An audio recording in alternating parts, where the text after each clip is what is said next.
दोस्तों, आज से आपकी ट्रेडिंग स्किल और भी इम्प्रूव हो जाएगी क्योंकि अब हम स्टार्ट कर रहे हैं स्मार्ट मनी कॉन्सेप्ट की पूरी सीरीज, जिसमें आपका पहला चैप्टर है स्ट्रक्चर मैपिंग।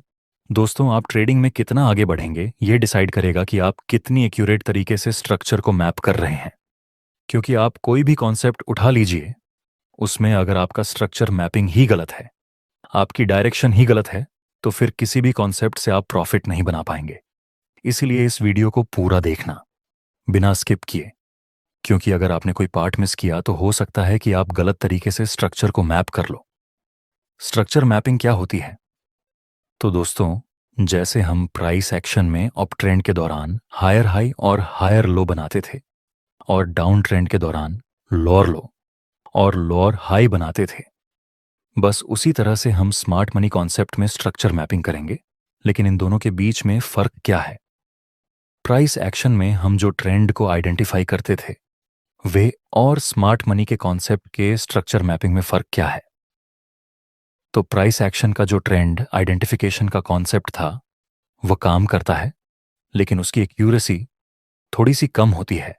कई बार प्राइस एक्शन के अनुसार ट्रेंड को आइडेंटिफाई करने में हम कंफ्यूज हो जाते थे। बस यही कंफ्यूजन को दूर करता है स्मार्ट मनी कॉन्सेप्ट का स्ट्रक्चर मैपिंग, और इसकी एक्यूरेसी भी थोड़ी ज्यादा है। और जब हम इसके रूल और कंडीशन की बात समझेंगे, तब आपको स्ट्रक्चर मैपिंग में कोई भी कंफ्यूजन नहीं रहेगी। चलिए समझते हैं क्या होता है स्ट्रक्चर मैपिंग। मान लीजिए प्राइस इस तरह से मूव कर रहा है, तो प्राइस एक्शन की लैंग्वेज में हम इसे हायर हाई और हायर लो कहेंगे, और ये अपर ट्रेंड है। फिर price is recent higher high को ऊपर की तरफ ब्रेक करता है, तो ये जो रीसेंट हाई का ब्रेकआउट मिला, उसे हम स्मार्ट मनी की लैंग्वेज में ब्रेक ऑफ स्ट्रक्चर कहते हैं। फिर प्राइस नीचे आया और फिर से इस हाई का ब्रेकआउट दिया, तो इसे भी हम कहेंगे ब्रेक ऑफ स्ट्रक्चर। इसी तरह से अपर ट्रेंड में प्राइस बार बार ब्रेक ऑफ स्ट्रक्चर बनाकर मूव करेगा। बस उसी तरह से डाउन ट्रेंड में होगा। एग्जाम्पल के लिए प्राइस इस तरह से डाउन ट्रेंड में मूव कर रहा है, तो प्राइस एक्शन की लैंग्वेज में हम इसे लोअर लो और लोअर हाई कहेंगे। फिर प्राइस थोड़ा ऊपर जाकर इस रीसेंट लोअर लो को डाउन साइड ब्रेक कर देता है, तो इसे हम कहेंगे ब्रेक ऑफ स्ट्रक्चर। जब मार्केट बुलिश स्ट्रक्चर में मूव करे और हाई को ब्रेक करे, तो उसे हम ब्रेक ऑफ स्ट्रक्चर कहेंगे। एक इंपॉर्टेंट बात, अगर आप ट्रेडिंग को लेकर लाइफ में बहुत सीरियस हैं, तो इंटरनेट पर रैंडम वीडियो देखने से कुछ नहीं होगा। यहाँ थोड़ा बहुत सीखने को जरूर मिलेगा, लेकिन प्रॉफिटेबल नहीं बन पाएंगे। प्रॉफिटेबल ट्रेडर बनने के लिए आपको चाहिए ट्रेडिंग की कंप्लीट नॉलेज। और जब प्राइस बेयरिश मार्केट स्ट्रक्चर में लोअर लो को डाउन साइड ब्रेक करे, तो उसे भी हम कहेंगे ब्रेक ऑफ स्ट्रक्चर। फिर प्राइस थोड़ा ऊपर जाकर फिर से इस रीसेंट लोअर लो को डाउन साइड ब्रेक करता है, तो इसे भी हम कहेंगे ब्रेक ऑफ स्ट्रक्चर। फिर से प्राइस थोड़ा बहुत ऊपर जाकर एक बार फिर से लो को ब्रेक किया, तो इसे भी हम कहेंगे ब्रेक ऑफ स्ट्रक्चर। तो बेयरिश मार्केट स्ट्रक्चर में प्राइस हर वक्त bearish break on of structure बनाकर नीचे मूव करेगा। अब बात करते हैं ट्रेंड चेंज कब होगा। ये डाउन ट्रेंड है, तो इसका मतलब ये तो नहीं कि market on time bearish market structure में ही रहेगा। एक टाइम आएगा जब मार्केट चेंज हो जाएगा और मार्केट बुलिश स्ट्रक्चर में मूव करेगा। लेकिन मार्केट स्ट्रक्चर चेंज कहां? चलिए फिर उसे भी सीख लेते हैं। आप देख सकते हैं अभी मार्केट बार बार बुलिश ब्रेक ऑफ स्ट्रक्चर बना रहा है, मतलब अभी बुलिश मार्केट स्ट्रक्चर है। हमें फाइंड करना है कि ये बुलिश स्ट्रक्चर चेंज कहां पर होगा। तो उसके लिए आपको फाइंड करना है रीसेंट स्विंग लो, और रीसेंट स्विंग लो को फाइंड करने के लिए आपको देखना है कि लास्ट टाइम प्राइस कहां से ऊपर आया था। दोस्तों, ये वह लेवल है जहां से प्राइस लास्ट टाइम ऊपर गया था। तो ये लेवल हमारे लिए रीसेंट स्विंग लो की तरह काम करेगा। अगर प्राइस इस लेवल को डाउन साइड ब्रेक कर देगा, तब ये स्ट्रक्चर चेंज हो जाएगा। नेक्स्ट प्राइस थोड़ा नीचे आकर फिर से ब्रेक ऑफ स्ट्रक्चर बनाता है। अभी हमारा रीसेंट स्विंग लो यहां पर था, अब हम अपने रीसेंट स्विंग लो को यहां पर शिफ्ट कर देंगे, क्योंकि प्राइस अभी यहां पर है। और अभी अभी ही नजदीक में ही सबसे पहले प्राइस जहां से ऊपर गया हो, वही हमारा रीसेंट स्विंग लो रहेगा, जो कि यहां पर बनता है।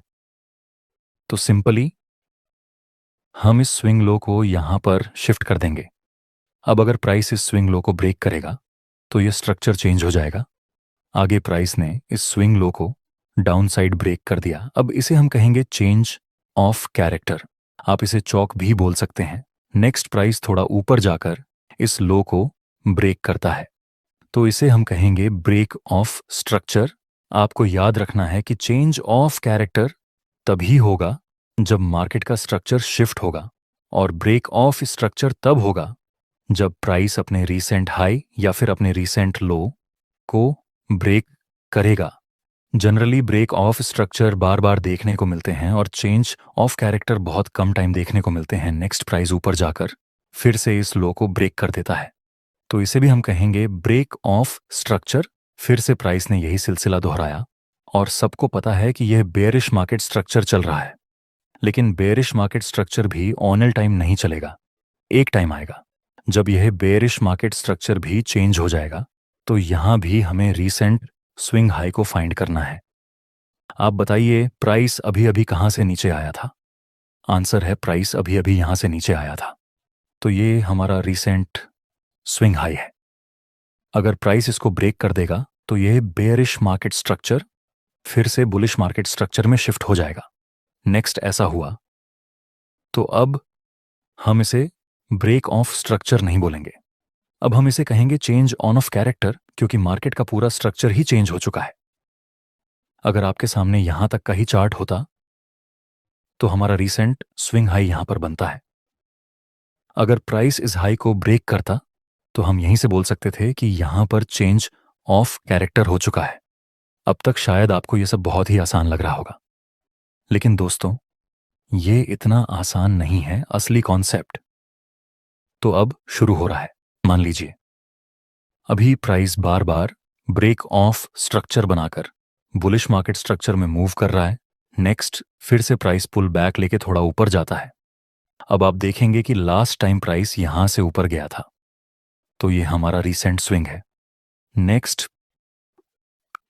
प्राइस ने इस स्विंग को डाउन साइड ब्रेक कर दिया, और आप कहेंगे कि ये हो गया चेंज ऑफ कैरेक्टर। लेकिन दोस्तों ये हायर लो है ही नहीं, ये स्विंग लो नहीं है, क्योंकि हम किसी भी रैंडम तरीके से हायर लो या फिर स्विंग को ड्रॉ नहीं कर सकते। हायर लो या फिर स्विंग लो की कुछ कंडीशन होती है। मैं आपको पहली कंडीशन बता रहा हूं, स्विंग लो वही वैलिड रहेगा जब मार्केट ब्रेक ऑफ स्ट्रक्चर कर दे।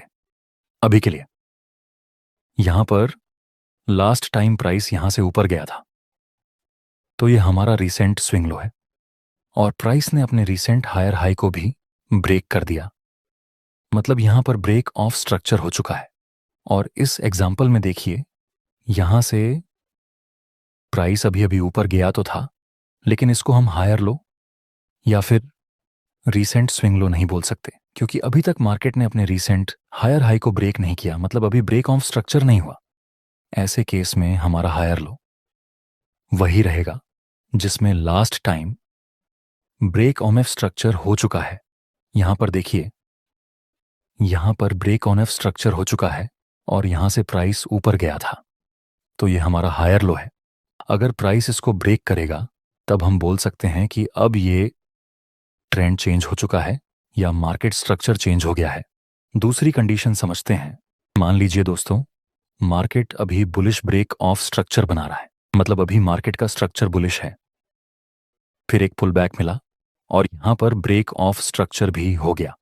अब लास्ट टाइम प्राइस यहां से ऊपर गया था, तो आप इसको रीसेंट स्विंग की तरह ड्रॉ कर लेंगे। फिर प्राइस ने इस रीसेंट स्विंग को डाउन साइड ब्रेक कर दिया। आपको लगेगा कि ये चेंज ऑफ कैरेक्टर हो चुका है, लेकिन दोस्तों ये चेंज ऑफ कैरेक्टर नहीं हुआ। आप कहेंगे कि ब्रेक ऑफ स्ट्रक्चर तो हो चुका है, फिर भी यहां पर चेंज ऑफ कैरेक्टर क्यों नहीं हुआ? ऐसा इसलिए क्योंकि यह पुल बैक इनवैलिड है। जब भी आपको पुल बैक मिले तो आपको ध्यान में रखना है कि वह पुल बैक मिनिमम अपने पिछले मूव का 40% एरिया कवर करे।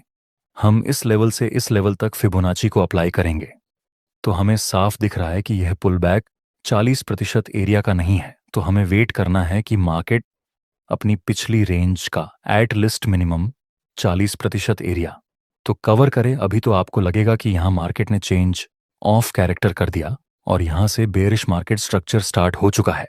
लेकिन ये change of character he invalid है, क्योंकि ये पुल बैक 40% का नहीं है। नेक्स्ट प्राइस थोड़ा नीचे आकर फिर से ऊपर जाने की कोशिश करता है, तो अब हम फिर से फिबोनाची को अप्लाई करेंगे। ये पुल बैक 40% का है और फिर यहां पर ब्रेक ऑफ स्ट्रक्चर भी हो चुका है, तो अब यह स्विंग वैलिड है, क्योंकि यहां पर ब्रेक ऑफ स्ट्रक्चर भी हो चुका है और मार्केट ने 40% का पुल बैक भी ले लिया। यही हमारा वैलिड स्विंग है। अगर प्राइस इसे डाउन साइड ब्रेक करेगा तब हम इसको वैलिड चेंज ऑफ कैरेक्टर या फिर चॉक बोल सकते हैं। हम अपनी तीसरी कंडीशन को देखते हैं। यहां मार्केट बेरिश स्ट्रक्चर में मूव कर रहा है। प्राइस बार बार बेरिश ब्रेक ऑफ स्ट्रक्चर बना रहा है, फिर प्राइस एक पुल बैक लेकर रीसेंट लो को ब्रेक कर देता है।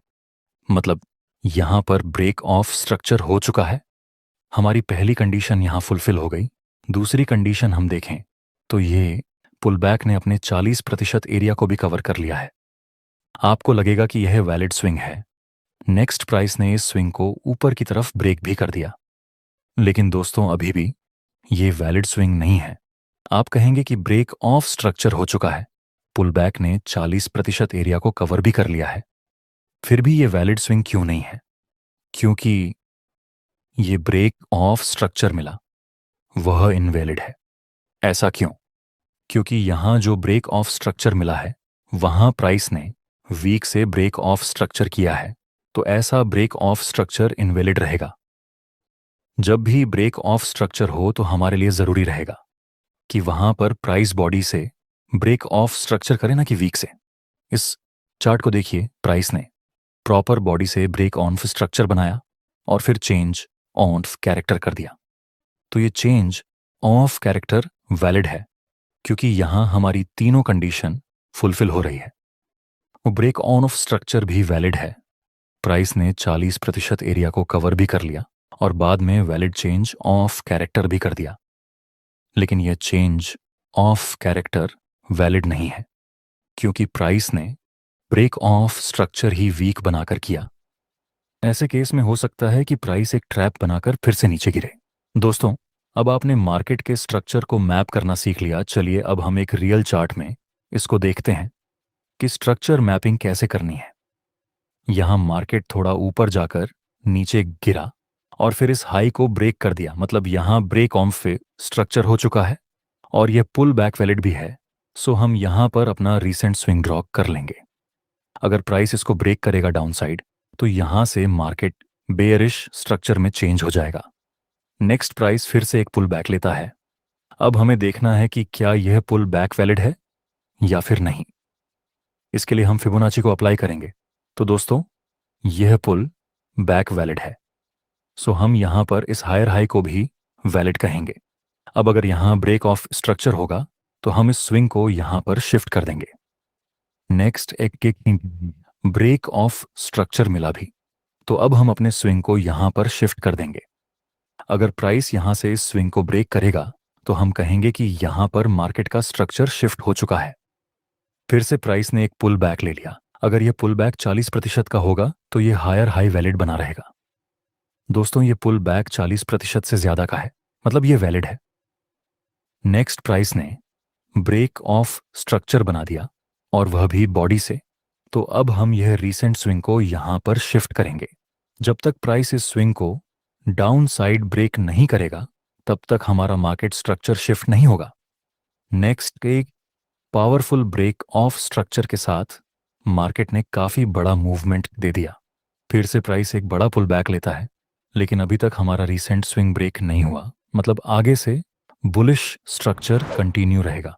दोस्तों, कल ही हम स्मार्ट मनी कॉन्सेप्ट का दूसरा वीडियो अपलोड करेंगे। तब तक आप स्ट्रक्चर मैपिंग की प्रैक्टिस करना। धन्यवाद।